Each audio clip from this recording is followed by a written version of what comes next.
Hi guys, welcome back to Play Like a Girl. This is episode number 22, and I'm your host Gianna Cambria. Before we get this episode started, I just want to wish my Nona a happy 85th birthday. If you're watching this, I love you so much, and I hope you had a great day today. But getting back into things, I'm excited to say that the guest that we have is Taylor Glad, a Cornell recent alum and a two-time junior field hockey Olympian. Junior Olympian. So let's welcome her in.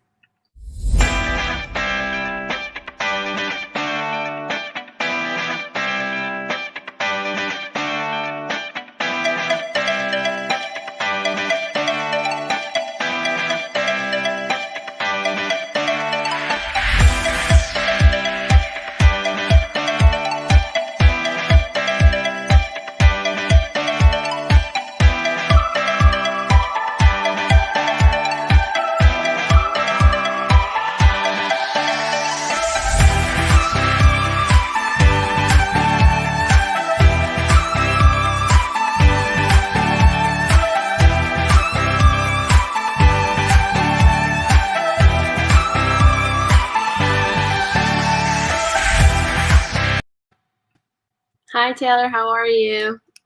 Hi, I'm good. How are you? I'm good. Thanks for asking. I'm so excited that you're on the show today. Yeah, thank you so much for having me. I'm so excited. No problem. So let's start things off and get into our first question, which is, how did you actually get into field hockey? Yeah, so I honestly tried a lot of sports when I was young. I started playing when I was pretty little, around 10 years old. I remember playing in a small Long Island league, and I would go to these summer camps at Adelphi University, which is right around the corner from my house. Those are my first memories of the sport. I remember just loving it and enjoying the idea that field hockey wasn't as popular on Long Island as some other sports like lacrosse. It made playing just so exciting for me since I was pursuing a different track than most. Yeah. So you talked about playing other sports. What other sports do you play growing up? And if you had like a favorite one, did you favor one over field hockey, or was field hockey your favorite? Yeah, so I tried many sports. I primarily played soccer, field hockey, lacrosse, and basketball. Ultimately, I narrowed it down to field hockey and lacrosse for my high school seasons. And it was a pretty tough decision. Those are my two favorites. So it was definitely a big decision I had to make to decide what I wanted to pursue in college. I knew I wanted to play at the Division I level. I just didn't know what exactly. Yeah. So can you tell us what your recruitment process was like? Because I know it varies depending on the sport that you play. Yeah, so I was playing field hockey for multiple programs at the time. I was playing for my high school for my club team. I also played for an organization called Futures. My club team and Futures gave me exposure to college coaches through the huge tournaments that I had the opportunity to play in throughout the country.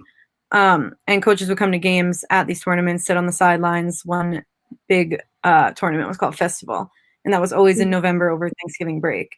So it place in multiple locations. The two that my two favorites were Florida and California. It was awesome that time of year. But I guess for Cornell's recruitment process specifically, I went to a camp in March of my sophomore year, met the head coach afterwards. A new assistant was being hired at the time. And so once he was hired, he came to two of my club team games, which was based out of New Jersey. And after that point, because I had already pursued some recruiting in lacrosse my freshman year of high school, I had my ACT done, and I was able to move forward with Cornell once both coaches saw me at camp and at my club team games. Oh, wow. Okay. So it kind of sounds a little similar to softball and when I was at the tournaments where girls were getting recruited. So when you were at those tournaments, did you guys also have to make a profile that you put near, I don't know if you guys had benches, but we had benches. We put them near the benches, and the coaches that were coming to look at us took them and studied us. Was it similar? Yeah, so we didn't have that's so cool. We didn't actually have a process like that. I feel like maybe some teams did that. That could also be team dependent. I know for me, I would usually correspond with the coach through phone, email. It was different because I was like younger than the threshold you were supposed to be, like to technically talk to you. There was limitations as to how you could talk to coaches. So I think it was definitely a little bit of a different process. But usually I would email coaches, send them my schedule. They would either just show up or they would email back and say, I'll be at this game at this location. And then I would kind of look out for them when I was on the field. Did you ever get nervous when you knew they were coming? A bit. Definitely was nice to go to the same tournaments after I was committed.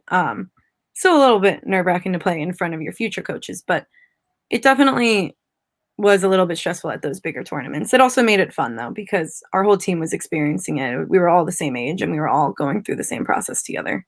Yeah, no, definitely. And you did mention going to California. I just wanted to include that I went there for a competition and it was one of my favorite competitions ever. It was so fun. Yeah, it was beautiful. We played in Palm Springs on the Coachella fields. It was like an amazing experience. That's great. So, Yeah. Can you tell us about, was there ever a time where you had an injury? No, there wasn't? No, so actually, knock on wood, but I was actually very fortunate to say that I didn't have any significant injuries. And I know I am like pretty lucky to be able to say that. Thank God. Honestly, knock on wood. I'll do it right now. So obviously, with the Super Bowl being yesterday and Sarah Thomas making history for women in sports, how do you think Sarah officiating the game last night would change the world and how it perceives women in sports? Yeah, I think it's honestly like such a huge step for women in sports. I think it will encourage other women to take steps outside of their comfort zone and work even harder to break the stereotypes. And I definitely think it was like a breakthrough event.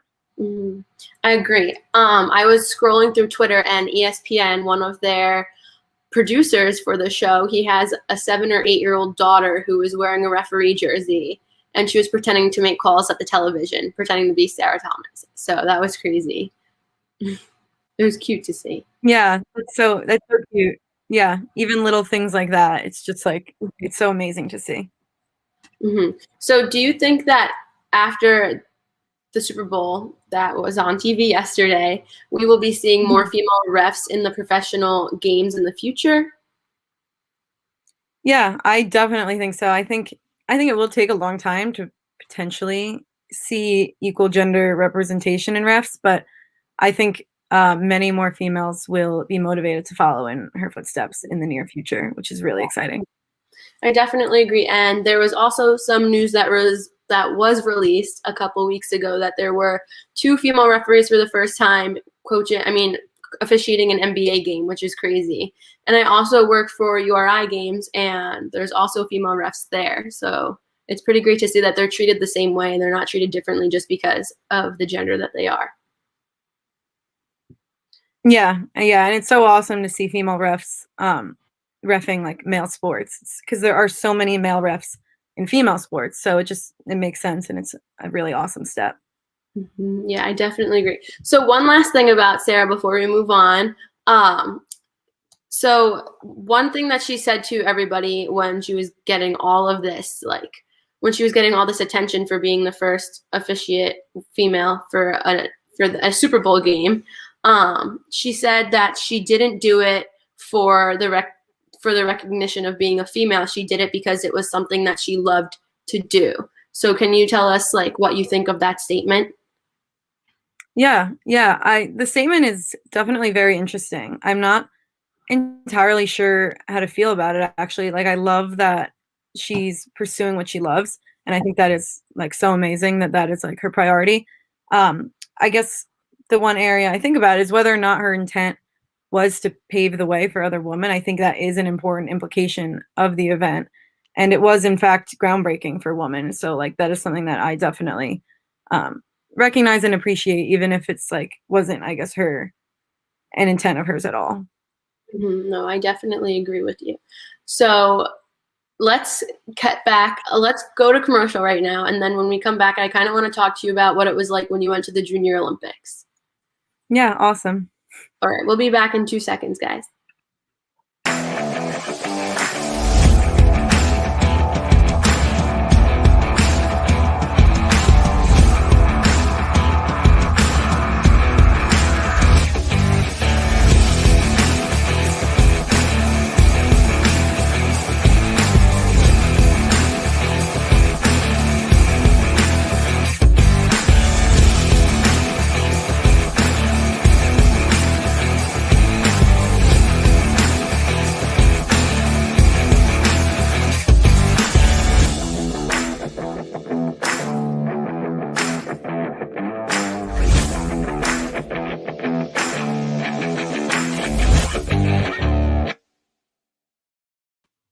Hi guys, we're back at episode 22 of Play Like a Girl. We're with Taylor Glad today.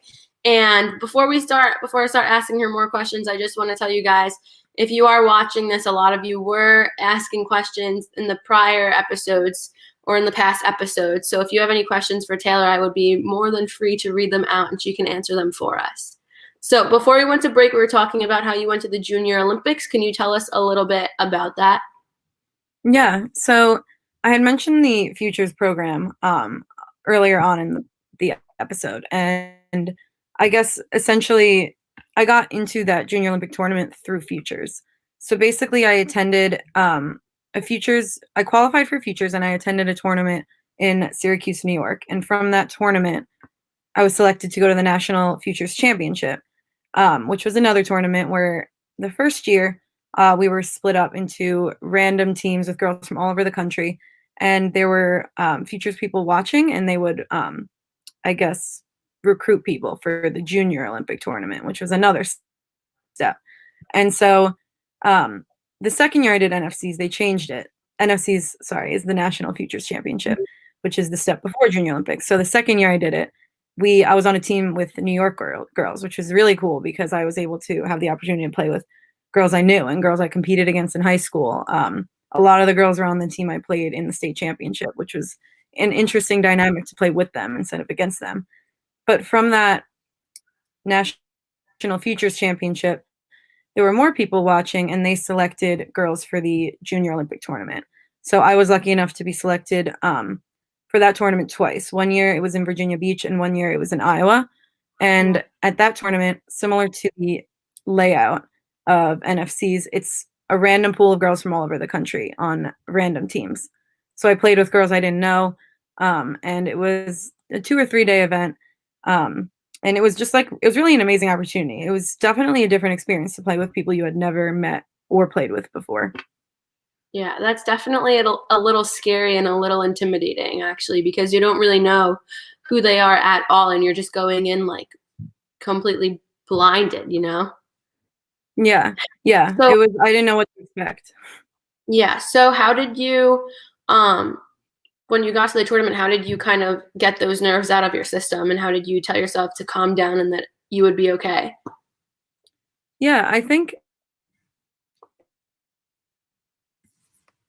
the major recruiting events I went to, I think it made it a little bit less stressful, the fact that I was playing with girls that I didn't know, I guess. And the second I start playing, the nerves go away, I guess, is for me. I was always nervous like before the start of those big games. But when I start playing and when I focus on the sport, it's like an amazing thing about playing sports is you forget about what's going on around you. Like in the back of your mind somewhere when you stop, when the whistle blows, like maybe you remember there's some people watching you and grading you, but it just was amazing to play with girls from everywhere. And the second I start, all the nerves, like for the most part, go away. Yeah, no, I definitely agree with you. I did mention that I played softball, but I actually also figure skated and I was on a team. And every time we stepped on the ice for a competition, I just remember getting in my beginning position and I was like shaking with nerves. And I was like, oh my God, like I was like, I can't even feel myself breathing right now. This is crazy. And then like I would just look around and my teammates would be there with me just hitting those poses and I'd be like, well, we're getting through it together. And that's one of the things that I feel like is one of the best things about being a part of a team. Yeah, no, definitely. So can you tell us one thing that you will never forget about your Junior Olympic days? Yeah, so I guess I kind of mentioned it, but I won't forget how it felt like to play with players from all over the country. It was an amazing opportunity to meet players that now I see like all over like ESPN and all over the Division 1 like leaderboards. It's Oh, because I was so used to playing with my teammates from home and people who I've like shared a long close knit bond with. But despite that, it was still like such a cool opportunity. I actually had one friend who ended up being on my team one of the years. I had different friends throughout Futures, and a few of them were there, and we were on different teams. It was fun to play against one another, and one of them ended up on my team too. So it was definitely it was nice to have like one girl from home as well. Yeah, that's great. So you did tell me before we were on the show that your team won bronze there. What can you explain to us what you were feeling when that happened? Yeah, so it was a pretty surreal moment. I was so happy that our team's hard work paid off because it's something you don't really think about, like the bond between players until you play on a team where you don't know anyone. And so it definitely required more effort to pay attention to the other players as I was playing. And like certain plays that we had, we weren't used to anything. Like there are plays called corners in field hockey, which is like a pretty intense scoring opportunity. And it's definitely a different feeling to play with people who you're not used to. So it was just so rewarding that our team was able to come together, get to know each other so quick, and like end the weekend with a medal. It was a lot of fun. Yeah, that's actually crazy to me because I feel like if I was in your shoes and I was placed at a competition with a completely different team of athletes and girls, I don't even know where I would start because like the bond that I had with my teammates was so strong that I don't know if I were to switch teams or if I were to go on a team where nobody was there, I would just be like, hi, like, Yeah. Yeah, it was so weird at first when we got picked up our uniforms and met in our certain location in the building, and we introduced each other and we were like, "Okay, so we're gonna be playing like 7 games together in a matter of 2 days. Like, here we go." Mhm. So one of the viewers just commented, how do you mentally prepare yourself before a game? Um, so I guess I can talk about what I do a little bit before, or what I have done before my Cornell games. I usually have a certain routine. I usually listen to music on the bus if it's an away game or in my dorm room or room at home. And then one of my teammates always braided my hair beforehand. And that was just like something that it was just like a nice constant before every game. And it was something like I would look forward to. And then once my hair was braided, I would like be good to go, like be good to step on the field. And it was just a little thing. Our team also, we had our freshman and sophomore years, we would breathe together off of the pitch before we walked on the field, basically to let go of everything else going on. Obviously, like schoolwork, and there are so many moving parts. Yeah. Oh, you And so froze. that was another area that really helped me mentally. Okay, yeah. Yeah, you just froze a little bit, but I heard what you said. So yeah, I feel like every athlete, no matter if you are a singular or an individual athlete or if you're on a team, there's always one thing in particular that we do before we step out onto the field or before we get onto the ice or into the arena, no matter where you are. For you, you told us, for me, my team always had specific songs that we sang on the bus ride to the competition, or we would have to tape our skates before we got on the ice, and I would go around like a certain number of times, but every competition it wouldn't be different. Like it was just little things like that, just like how you had your Yeah. hair. Yeah. So Yeah. somebody, Just like the little yeah, the little things. So another person asked, actually the same person, did you ever play ice hockey before? No, I actually never have, but not a lot, a few of my teammates have. One of my best friends at school played ice hockey and field hockey in college, and she played ice hockey on the club team at Cornell. Um, so I guess I couldn't talk about it a lot, but there are definitely some crossovers.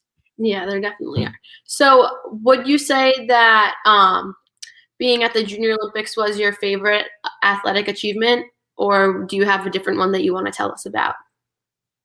Yeah, I think on a broader level, yes, that is like one of my favorite achievements. And then something else that stands out to me though is more on a local level. In high school, at the conclusion of my senior year, I was selected as the Nassau County Player of the Year, and I led the county in goals, assists, and total points. And that was just something. It was just like an amazing feeling to close out my um, whole, I guess, career that way because I didn't really know what to expect going into like D1 field hockey. I knew it was going to be a different experience than high school, and it was just something like so rewarding at the end of 4 years of high school before Cornell to be able to Yeah, say that.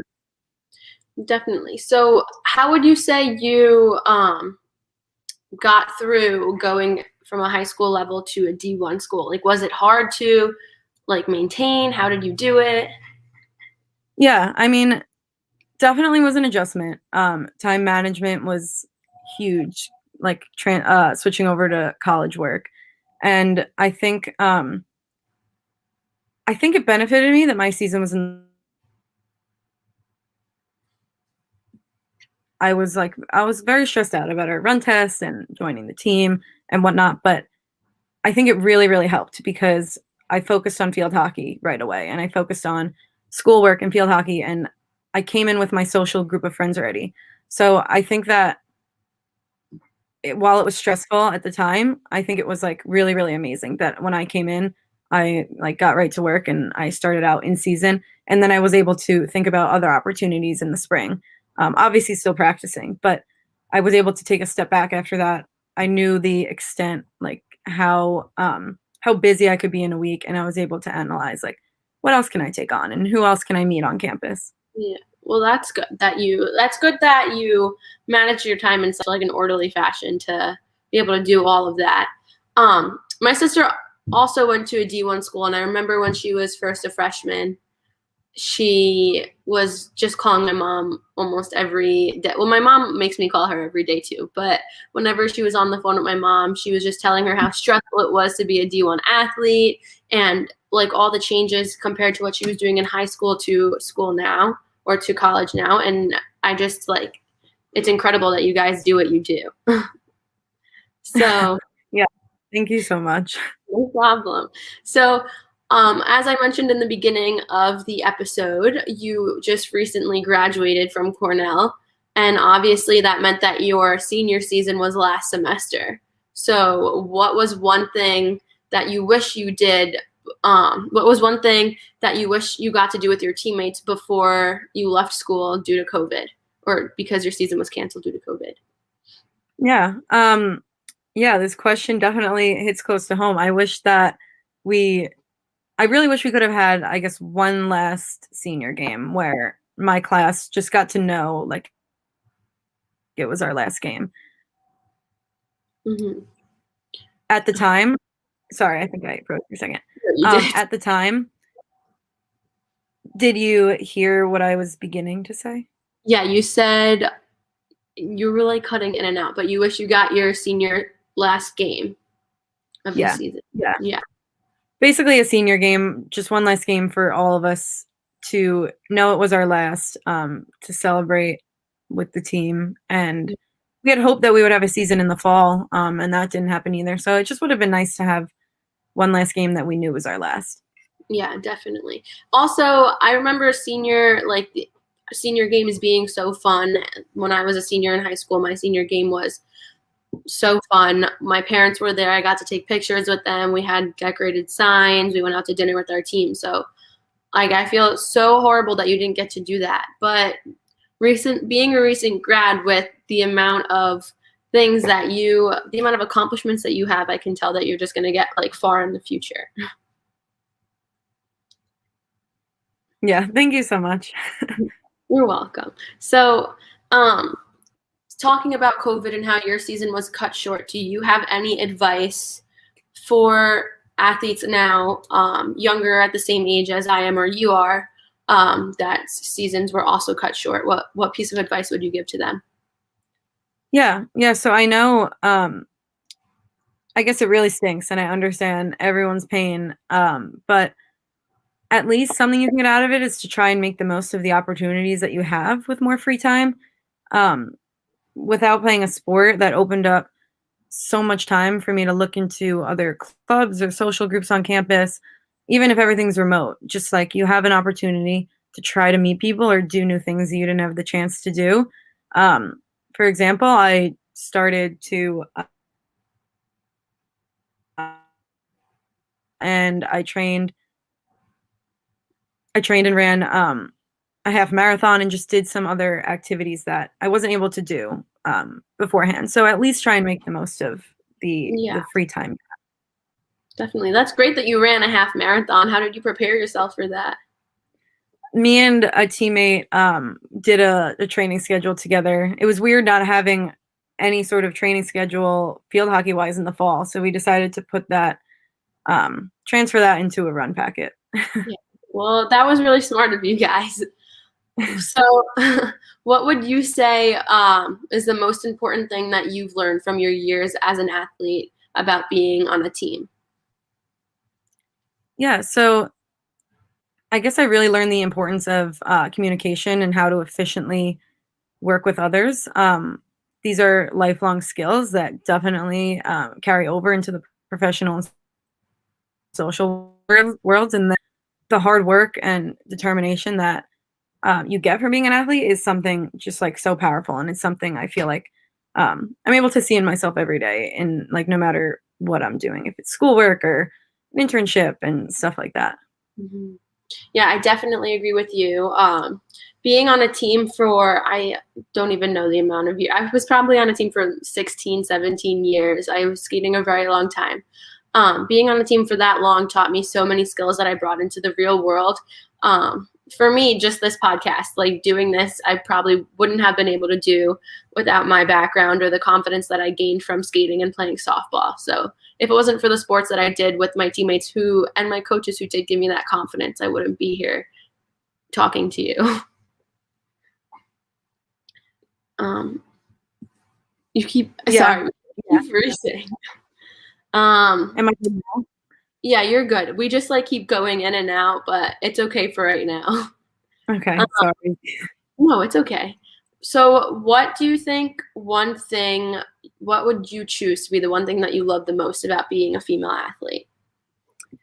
Um, I think in general, I love how playing sports has just made me feel. I love that female athletes encourage the idea that strong is beautiful, and I think that is like one step towards breaking the male athletic stereotypes and just something like that really means a lot.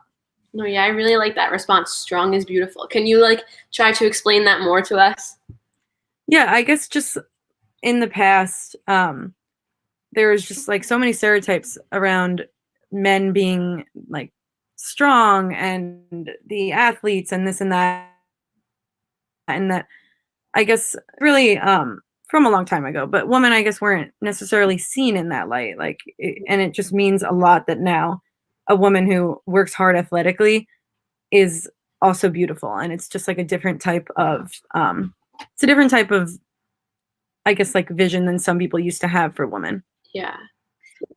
Yes, I agree with you 100% on that statement. That was very well said. So, well, if there was one piece of advice that ever stuck out to you from a parent, an athlete, a teammate, another, like just anybody that's ever been at one of your tournaments or your games that just stuck with you and that you will remember for the rest of your life, what would you say it would be? Yeah, I guess honestly to make the most of every practice and game, like have fun, never take the opportunities for granted that women in sports now have, because you never really knowing you never know when something could hit, like COVID, for example. It's so important to have fun and have some practices where you play stress free once in a while, because that is how our senior class got to feel when we went to a few practices this fall, knowing we didn't have a season. We were able to just play for fun, and it was very very rewarding, honestly. Yeah. Yeah. So I agree with what you were saying. Make the most of what you have. With COVID, obviously, because we've been struggling with this for so long, but also in a non-COVID world, make the most of what you have. I feel like many females in sports are just mentally blocked when it comes to what they have to do or what they think they have to live up to. But I just want, like, I think that everybody, if you just took a step back and you were like, I'm doing this because I love to do it and I'm doing this because I want to prove to myself, then that's all you need, really. All right. So Yeah, exactly. I can't tell if we can. Okay. So anyway, um, this, like, I just asked you all of my questions, but I always save one question for the last. the end of the podcast because it's my favorite question to ask everybody, and I love the response that everybody like lives up to. But basically, you know that the name of my podcast is called Play Like a Girl. Why do you think it's so important? Why do you think this phrase is so important? Why is it important for girls of the younger generation to understand the concept of it? Yeah. I really do love this question. I think to me, the first thing that stands out is to play with grit and to work hard. I also think it's important for younger generations to recognize that there really like are no boundaries and you can push the limits and continue to break the male stereotypes that there are. Continue to work hard. Mm-hmm. Definitely. So yeah, continue to work hard and live up to what you truly believe you can do. And just remember that girls can do anything that guys can do for anybody that's watching. Taylor, thank you so much for being on our show. I loved talking to you. You have such like a bubbly personality and your background is just amazing. So I'm so proud of the achievements that you've had. And I look forward to seeing where you go from here. Thank you so much. Yeah, this is like an amazing opportunity for me to come on this, and I really appreciate you taking the time. No problem. I hope you have a great night. Yeah, you too. Thanks. Bye. Bye.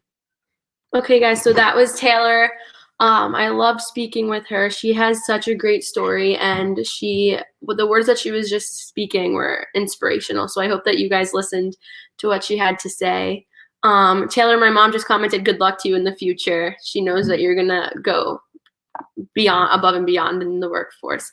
But I just want everybody to know that we have another episode coming out next week, as always. And as you know, this is the podcast called Play Like a Girl for the girls. See you guys next week. Bye. Oh no.